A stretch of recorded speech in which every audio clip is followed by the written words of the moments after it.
dati, in order to be successful sa profession mo, you have to work hard. Ngayon, iba na. You have to work smart. Okay.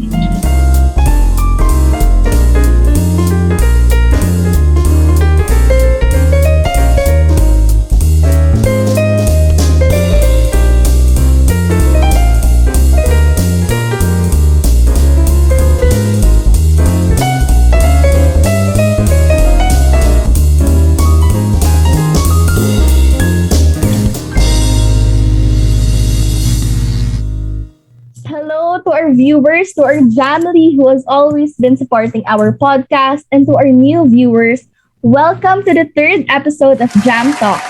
I am Catrice. And I am Rose, and we are your MCs for JAMTalks. So, Kat, did you know that we reached 692 people for our second episode of JAMTalks? Grabe. Kaya we are very thankful for those people who are continuously supporting us. We just wish that you are learning a lot and we are keeping you entertained. Also, if you guys want to suggest a guest speaker or a topic that you want to see or hear, just comment below on any of our JAMTalks videos.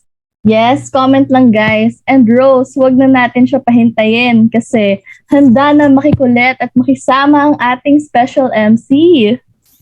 Tama ka dyan. Let us all welcome JAM's Secretary, City Quesada. Welcome to JAMTalks, City. How are you doing? Hello to our viewers. I am doing very well and very excited for today's episode. Hello again, City. So please introduce yourself to our viewers. Hello everyone. I'm City Quesada, a first-year marketing student and JAM Secretary. Ayan, handa na ba kayo guys? We are having a new guest speaker for our third episode. Same, excited na din ako. May idea ba kayong dalawa kung sino yung guest speaker natin? Ito hint, siya ang tatay ng business students here in St. Scholastica. Ayan. Naku, sino kaya? For sure, excited na yung guest natin, kaya wag na natin siyang patagalin pa. Let us all welcome the Chair of Business Programs, Dr. Ralph Sabio. Welcome to JAMTalks, Sir Sabio. Thank you for accepting our invitation to be the second speaker in the third episode. Kamusta po kayo, sir? Okay lang po ba Okay kayo? naman. Oo, okay. Excited na ako dito sa JAMTalk na to eh. Parang malaki yata expectation sa akin kasi si Sir Jerry. Diba? Bigating yan eh. Madami nga po siya nasabi sa'yo, sir. Ayun po. So as you all know, in JAMTalks, we collect messages po from our guest speakers, former students. So ayan sir, feeling ko excited ka na. Yes. So Oo. handa ka na ba, sir? Excited na may halong kaba. Same po. So ito, sir, ito yung sabi niya. If there is a word that I can use to describe Dr. Sabio, it would be supportive. Not only was he supportive in my studies, but he was also extremely helpful and encouraging during the time I was writing my thesis. Not only was Dr. Sabio supportive in academics, but he was also supportive in org matters. I was the external vice president of JAM during my final year at SSC-MNL. With the support of Dr. Sabio and fellow JAM members, we became more active in JPMAP, and some of us attended the JPMAP National Convention 2016 at Davao City. If it weren't for the support and encouragement of Dr. Sabio, I don't think I would be able to fulfill such a goal of mine. I'm infinitely grateful for Dr. Sabio and for all the support he has given me during my stay at SSC-MNL. So yun po yung sabi niya, sir. May idea po ba kayo? Kung sino yun? Ang idea ko lang, Liacom yan. Pwede po sumirat, sir. Medyo matagal-tagal na. Matagal-tagal na yan. Yung message po na to is from Ate Michelle Bonado. Si Mitch! Shout out. Shout out kay Ate Michelle. Shout out po. Tsaka naman, nakapasa yata siya sa sa board licensure exam na ng psychometrician ba yan. So, nakakataba ng puso kasi syempre, di ba, sa dinami-dami ng students, it gives us parang sort of motivation to teach more. Oo. So, Ayun. kita talaga yung impact ng mga students. Yes. Yeah. Tsaka aside from getting to know our professor, parang nagkakaroon din sila ng glimpse na what we think about them para may idea sila na and ma-energize din sana po kayo, di ba, ng mga thoughtful words from your former and current students. Ayan. So, let's start with the first question, sir. Since for sure excited na mga Di pa viewers pala, natin. di pa tayo nag-start? Hindi pa po, sir. Yung ito din question and answer. So, we've heard Hey, go, that go. you have graduated from BS Chemistry and Chemical Engineering at UP Diliman. We're Alright. curious, sir, why did you choose to take Yeah. Business Administration as your masteral and doctoral degree? Nung time na high school ako, I really wanted to pursue accounting. Accounting kasi yung uncle ko. Kaya motivator ko siya eh. Well, na-inspire ako sa naging success sa buhay niya. Kaya gusto ko accounting. Kaya lang when I went to college, sabi ng father ko, bakit hindi mo na lang itry iba? Eh, sabi niya marami ng accountant ngayon. So mag-engineering ka naman para maiba. Okay, siyempre sila yung nagbabayad ng tuition ko kaya sinunod ko sila. Kaya nung graduate ako ng college, okay, I took my masterals sa business para lang ma-inline dun sa dati kong gusto. And then nagustuhan ko nga, tinuloy ko na hanggang doctorate. Yun pala. Grabe, sir, accounting. True. Yeah, accounting. Parang Accounting talaga yung first choice ko. Kasi So, mahilig ka sa math, mas sir. gusto ko yung numbers. Mahilig. Oh my God. Okay, next question. So, sir, sa UP Diliman ka pala. So, isa palang scholar ng bayan si sir. Yeah, Wow, congrats. Yun. Medyo huge deal yun for most True. of us, diba? Dream school, ganyan. So, sir, what was it like to be studying in one of the best universities in the Philippines? Baka naman may mga stories ko dyan na gusto mo i-share, sir. Sa UP kasi, ang estudyante ang nag-a-adjust sa standard ng school. So it's really a make or break yung mga estudyante, no? Whether you meet the standard or you don't. Pag hindi mo na-meet yung standard, then babaksak ka. Tapos definitely hindi ka gagraduate on time. Sa UP, bahala ka mag-schedule ng subjects per semester. Hindi katulad sa inyo, 'di ba? Since ko, ang nagse-set ng schedule sa inyo is sa school. So naka-program na kayo. Per semester ito yung mga subjects nyo. Second semester ito, no? Kaya sa UP, natutunan ko maging independent. Also, Sir Sabio took up a chemist licensure examination. Why did you still take the exam when you took a business course for your masterals and doctorals degree? Grabe. Or what made you want to take a difficult exam? Okay, kasi yung chemistry is micro. To be holistic, I decided to take up chemistry tapos chemical engineering. Okay, kaya yun yung storya noon, no? Kaya kinuha ko yung dalawang yun. Kasi pag chemistry lang, you are dealing with micro quantities, sa laboratory ka lang. Pero kung gusto mong yung maramihan yung sa planta, you should take up chemical engineering.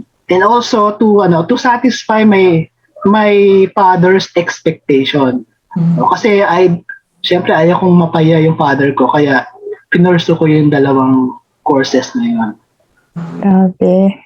Grabe. Sipag na, sir. Achiever pala. When? Hindi ba mahirap yung exam, sir? Yung chemist licensure exam? Mahirap pag hindi ka nag-aral. ilang years na po Ayun. Then in 2016, Sir Sabio took up a licensure exam for teachers. What made you think that you suddenly wanted to be a teacher or a professor? What inspired you to shift to a teaching Kasi ganito yan. Well, hindi naman siya inspiration. It is brought about by changing environment. di ba? Nung time kasi na yon, kaka-implement ng K-12 program, remember? Ay, oo. Yes. Remember, di ba? Kasama kayo doon sa batch na yon, di ba? Opo. I think Yes, kayo, second batch. Pangalawang batch. Tama ba? Opo. Second batch Tama kayo. Tamo. O kaya we want to prepare ourselves. Baka ibaba kami sa sa senior level. Kaya I personally took the licensure exam for teachers in preparation. Ano yan, sir? Kaya ganun. Nag-aral din kayo sa exam na yon. Yeah, kumuha ko ng 12 units na education subjects. Grabe, Kasi never stop. you will not be allowed to take the board exam kung wala kang units sa education. Saan po, sir? Sa PNU, Philippine Normal University. Oh my. Oo nga, PNU. Grabe. Ang dami ng Yun nga pagdaanan learning ni never sir. stops. Learning. Grabe. Learning is a lifelong process, di ba? Kaya nga sinasabi namin sa inyo, and one of the Benedictine values, yung lifelong learning. So when you graduate, hindi nag-stop yung learnings nyo when you graduate. Patuloy yan habang nabubuhay kayo, you continue to learn. Yes, some words of wisdom talaga kayo, sir. Feeling ko si sir yung mahilig mag-aral, yung masipag. Masipag. Ito sir, ilang years ka na po nagtiteach? Nagturo ako ng college first sa UP Diliman. 28 years. Tagal. 28 years na. Grabe! Hindi pa kami pinapangalan. 28 years na pala. So nagturo ko sa La Consolacion, sa Letran, sa De La Salle, KPUP, PLM, Halos lahat. etc. Ang dami, sir! Lahat po ba ng Dami school? nun, sir. Sa Manila. Hindi naman sabay-sabay yun. Hindi katulad ni Sir Jerry. Akala Hindi ko ko kaya yun. Hindi ko kaya yung kay Sir Jerry. Oo Si Sir nga, Jerry limang school siya ngayon si Sir Jerry. Oo. Hindi ko kaya. Okay, sir, ito, next question. How many years have you spent teaching in Saints Co? 1999 ako nag-start dyan. Okay. Kaya 22 years na ako. galing. Ang story Wala pa niyan. tayo sa Oo. sa Wala mundong pa kayo. Nagtuturo na si Sir Don. Grabe. Okay, ang story kasi niyan, I was teaching in De La Salle during that time, 1998. And one of my co-teacher is the chairman of the Entrep Management Department dito sa Saints Co. Tapos sabi niya, "Uy, Ralph, bakit hindi mo i-try magturo sa Saints Co?" Sabi ko, "Saan yun?" Sabi ko, "Diyan lang sa tabi ng demo." Hindi tayo nakikita ni sir. Pero naririnig ko na siya. Hindi ko lang ma-visualize kung saan siya located. So, in-invite ako. And then, the rest is history. Nagustuhan ko ang Saints Co because of the culture. Ang ganda ng culture kasi yung community very very intact, very caring. Tsaka iba yung samahan namin sa Saints Co nung time na yun. Very close. Hindi katulad sa ibang schools na may sapawan, may inggitan. I really like yung culture ng mga madre sa Saints Co kasi they foster oneness, they foster camaraderie, yung pagtutulungan nandun. And they really practice yung Benedictine values na ini-inculcate sa education na ninyo, no? Yeah. So napapractice rin ng faculty, ng staff yung mga values na to, hindi lang sa estudyante. We've heard from Sir Jerry that you helped him when he was the marketing chair back then. Now, how do you set boundaries when it comes to working with your friends or colleagues? Sa akin kasi walang masyadong boundaries. Personally kasi I don't treat work as something na dapat itaas mo yung sarili mo, di ba? Yung kung ano yung nakilala mo sa akin, yun yung dapat ang pakikitungo ko sa iyo. No, regardless kung ano yung position na makuha ko in the future. Okay. Kaya lang, syempre, you have to set set yung limits sa pagiging friends, sa pagiging administrator. So you have to respect. Ang sa akin lang, you have to respect na meron akong dual role na ginagampanan. So I can be your friend, kaya at the same time I can be your boss. Yan na, naiintindihan naman nila. Kasi syempre you have to explain it to them. Kaya dapat alam nila kung saan nila i-draw yung pagiging magkaibigan nyo at saka yung pagiging mag-boss, di ba? Sa trabaho. Ayan. So, sir, next question. For those students who haven't met Sir Sabio yet, especially the first-year students like City, what should they expect from you? What is your teaching style like? Actually, nag-publish ako ng research material about teaching methodologies. Ang ina-advocate ko kasi, learner-centered dapat. So, when you teach a subject, you have to know kung saan capable of learning yung estudyante mo. Kasi may mga different types of learners eh.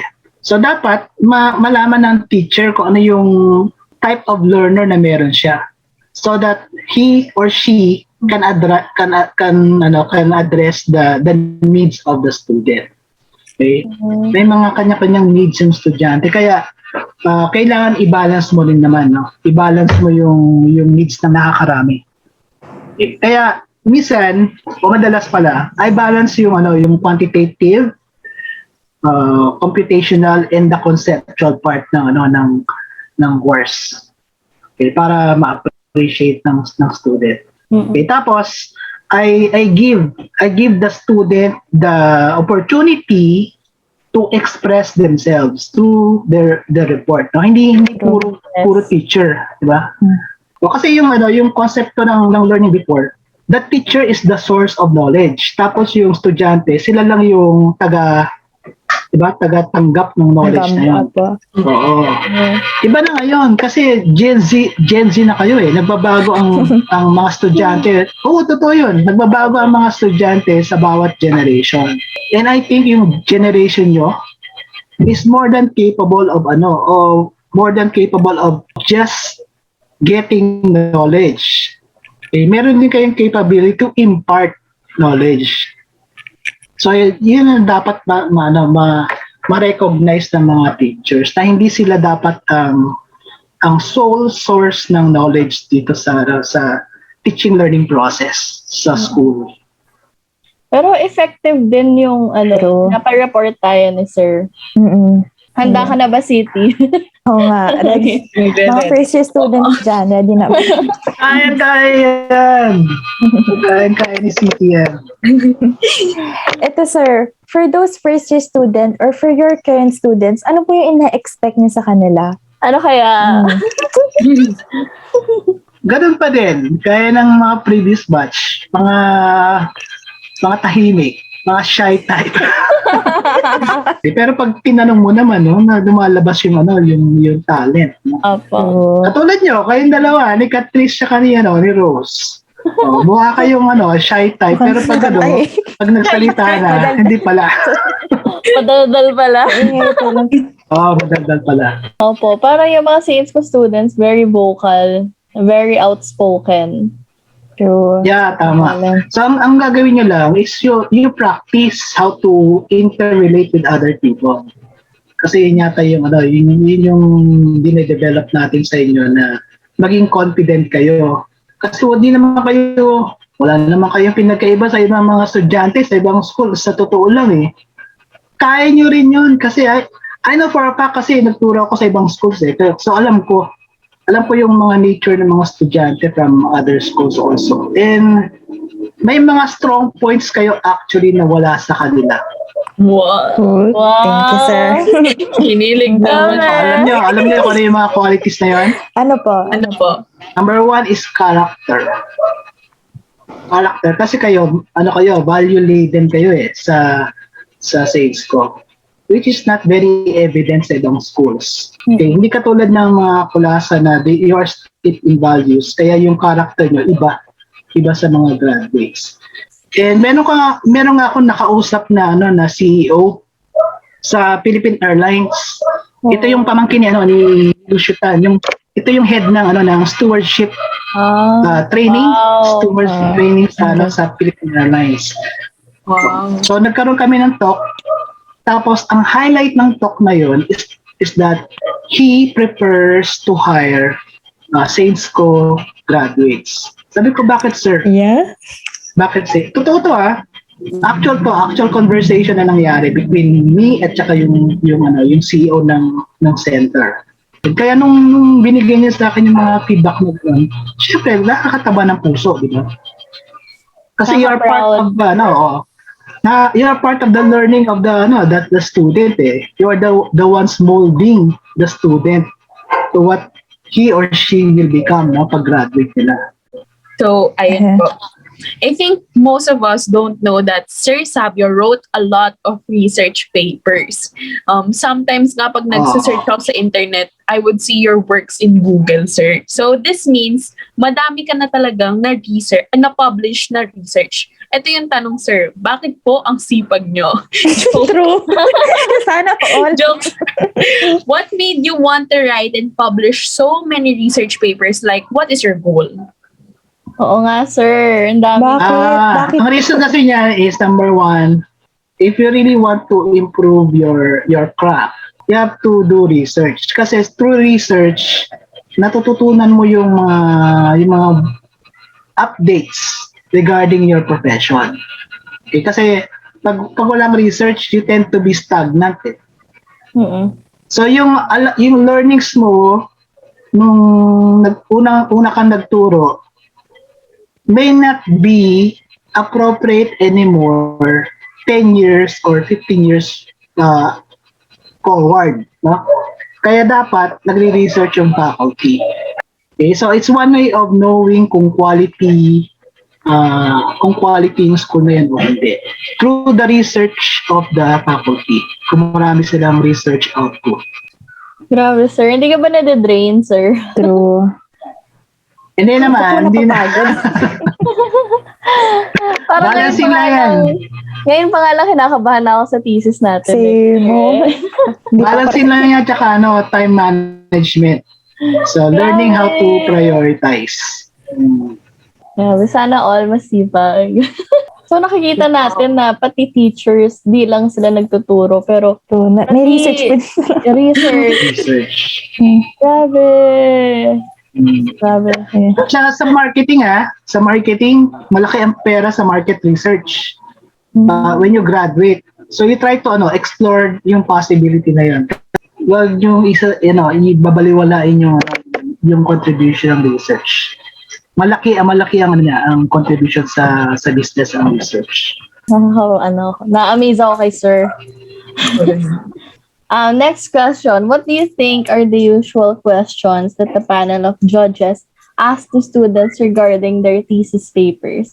Para naman may ma-expect yung mga viewers natin na mag-defend, sir. Lalo na sa 4th year. Lalo na kasi si sir parang palagi yung nagjo-judge ng mga...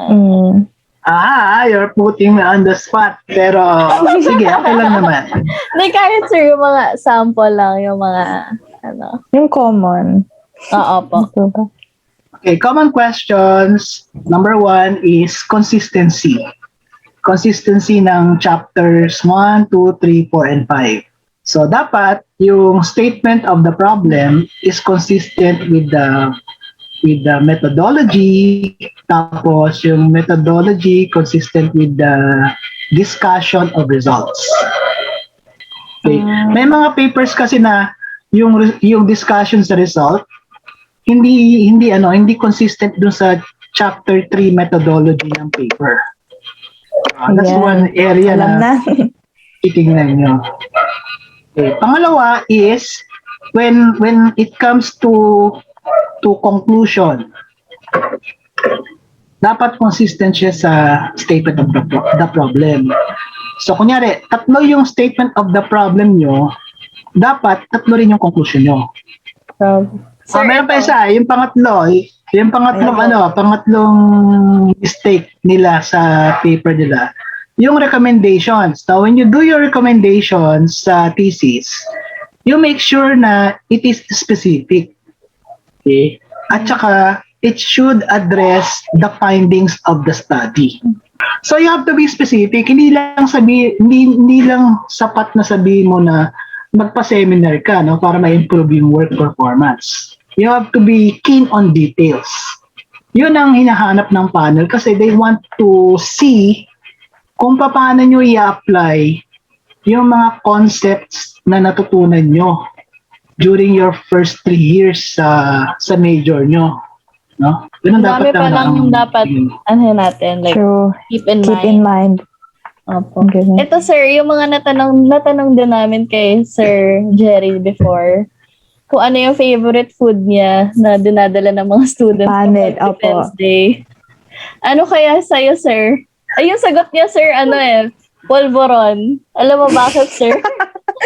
Kasi namubulunan, di ba? Pagpulpuron. Ano po sa Hindi inyo, na sir? hindi na makasalita. Hindi na makatanong, sir. Para safe lang. Wala eh. Kasi during defense, hindi naman ako particular sa pagkain. Pag nag-Defense Day ako, yun yung dadalhin ko. Pulburon. Kain lang po kayo. Polvoron. Hindi, ang pagkain kasi secondary lang sa defense. Secondary lang. Ang talagang primary purpose namin, talagang gisahin yung estudyante sa Ay, grabe, sir. Takot naman. Sir, sa kahit defense. hindi ka silang confident, gigasahin niyo pa. Pero it's a nice strategy. Yung sinasabi ni Sir Jerry. Apo. Ayan. Eto, sir, for those who are set to graduate, what should they expect in the business world? Ano po yung mga harsh reality na dapat nilang abangan? Ito. Reality number 1. Mas mahirap mag-aral kaysa magtrabaho. Mas mahirap Okay. mag-aral po. Parang baliktad. Parang baliktad yung naririnig ko. Opo. Mas mahirap pag-aral kaysa magtrabaho. Kasi ang trabaho, routine yan. Routinary. Diba? Day in, day out. Kung ano yung ginagawa mo, yun ang palagi mong gagawin throughout. No? Until such time na ma-promote ka. Okay? Kaya mas madali magtrabaho actually kaysa mag-aral. Sa pag-aaral kasi, iba-iba yung subjects, diba? So, iba-ibang teacher, Okay. iba-ibang scenario, iba-ibang expectations din. So, that's one reality na dapat niyang matutunan. Okay. Pangalawa, sa trabaho, in order to be promoted, you have to be able to impress your boss. Kasi sila yung magre-recommend sa inyo for promotions. And they are the ones who will rate you sa performance appraisal, no? Kasi yun ang basis for promotion. Pangatlo is, ang sabi nila dati, in order to be successful sa profession mo, you have to work hard. Ngayon iba na. You have to work smart. Okay. Medyo may negative connotation yan. Kasi yun yung tinatawag na palakasan, di ba? Pero it's a reality that is being practiced. Sir, may experiences na parang napagdaanan mo sa like business world, yung harsh reality? Ay, oo. Oo. Yung lalo na sa career advancement. Okay, kung wala kang kakilala na mag-vouch sa'yo, hindi ka mapopromote. Nangyayari pa rin yun, sir. Like, ngayon, kaya. Ay, oo, nangyayari yan regardless of what type of organization you're in. Nangyayari yan. Grabe. Ayun, sir. Ito, next question, sir. What is the most fulfilling part of teaching? Fulfilling part of teaching, number 1, is to be able to see your students succeed. Kasi pag nakikita ko nagsasucceed yung estudyante ko, talagang nagiging proud ako. No? Nakikita ko yung difference nung nag-aaral pa siya, tapos kung ano na yung narating niya, no?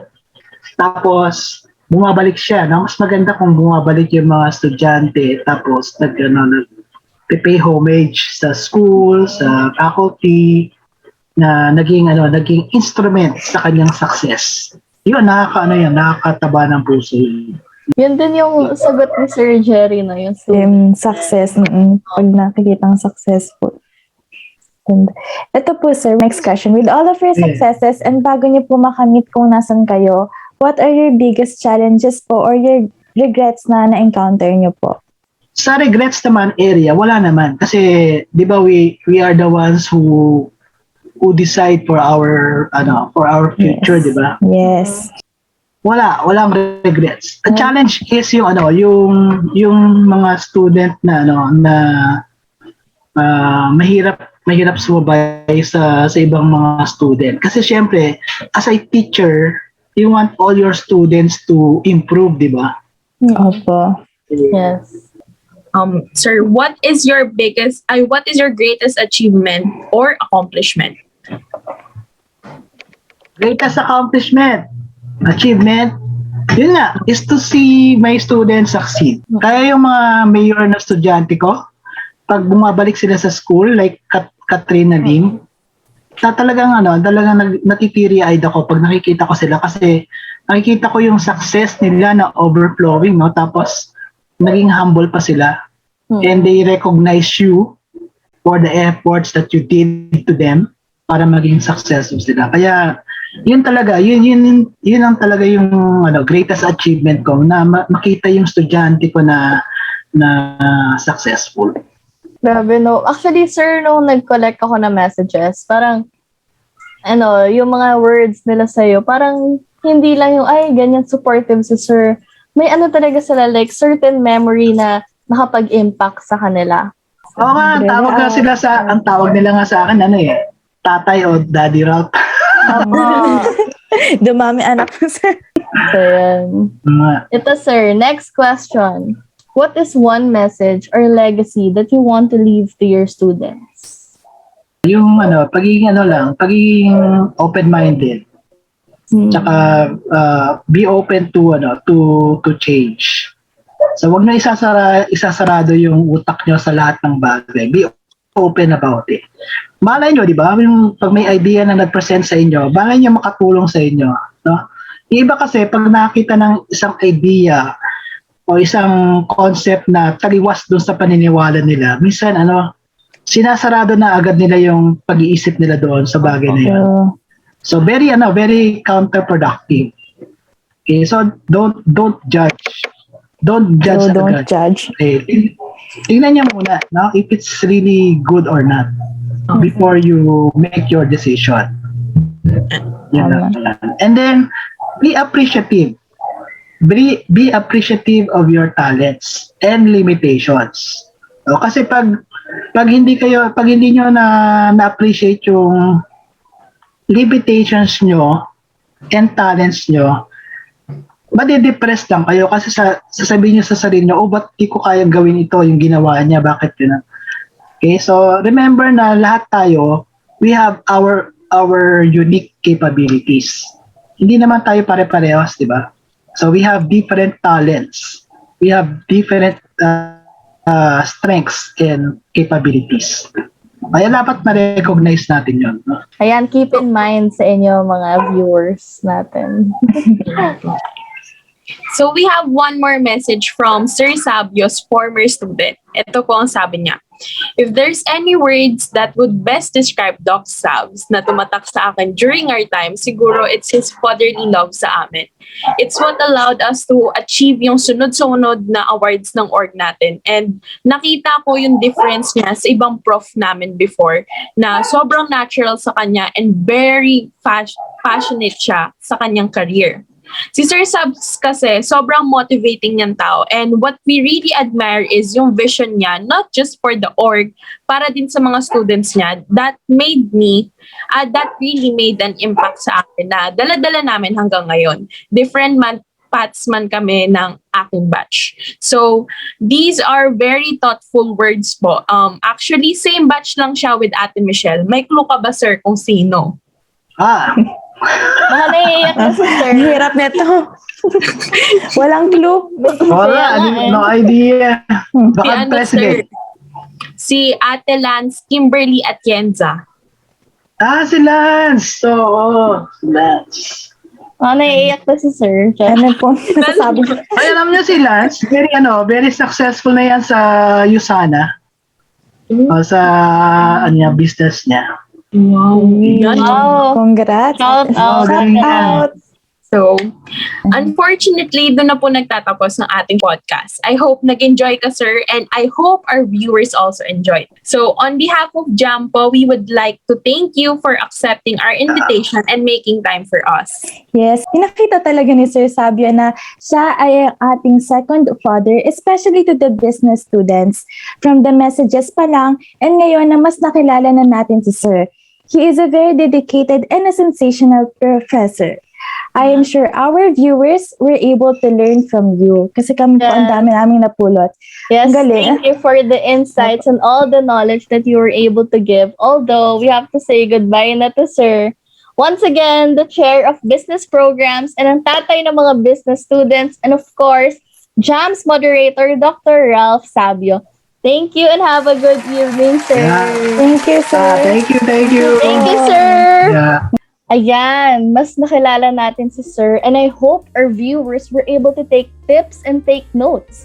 We really got a lot of insights, and we appreciate that Sir accepted our invitation. True. Sana nag-enjoy din kayo. Medyo nakakalungkot lang na matatapos na ulit itong episode na to. But don't worry, guys. Let's all smile because we will be back for another exciting episode. I am Catrice Hechanova. And I am Rose Lope. And I am City Quesada, your JAM secretary. Also, remember to stay safe during this pandemic. Yes, wear your mask and mag-social distancing pa rin. Thank you guys and have a good evening. Bye! Bye!